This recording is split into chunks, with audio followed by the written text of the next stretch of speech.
రాష్ట్ర ప్రభుత్వం మార్గదర్శకాల ప్రకారం జిల్లా కలెక్టర్ ఆదేశాల మేరకు విశాఖలోని సమాచార పౌర సంబంధాల శాఖ, సెడ్వేజ్ శాఖ కార్యాలయాల ఉమ్మడి ప్రాంగణంలో స్వచ్ఛాంధ్ర స్వర్ణాంధ్ర కార్యక్రమాలు జరిగాయి. 2 కార్యాలయాల అధికారులు సిబ్బంది ఉత్సాహంగా పాల్గొని స్వచ్ఛతా కార్యక్రమాలు నిర్వహించారు. ఆవరణలోని పిచ్చి మొక్కలను చెత్త చెదారాన్ని తొలగించారు. సెప్టెంబర్ నెల 3వ శనివారం థీమ్ గ్రీన్ ఏపీకి అనుగుణంగా మొక్కలు నాటారు. వాటికి నీరు పోసి రక్షణ కంచెలు ఏర్పాటు చేశారు. సమాచార పౌర సంబంధాల శాఖ డీడీకే సదారావు, సెడ్వేస్ ఇన్ఛార్జ్ సీఈఓ కవిత, ఇతర అధికారులు పాల్గొని స్వచ్ఛాంధ్ర స్వర్ణాంధ్ర ప్రతిజ్ఞ చేశారు.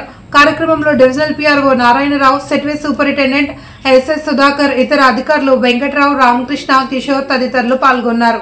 నా తోటి వారికి కూడా స్వచ్ఛత కొరకు తడి చెత్త, పొడి చెత్త వేరు చేయటంపై అవగాహన కల్పించడానికి ప్రయత్నిస్తానని మన ఆంధ్రప్రదేశ్ ను స్వచ్ఛ ఆంధ్రప్రదేశ్ గా తీర్చిదిద్దేందుకు నా వంతు కృషి చేస్తానని ప్రమాణం చేస్తున్నాను.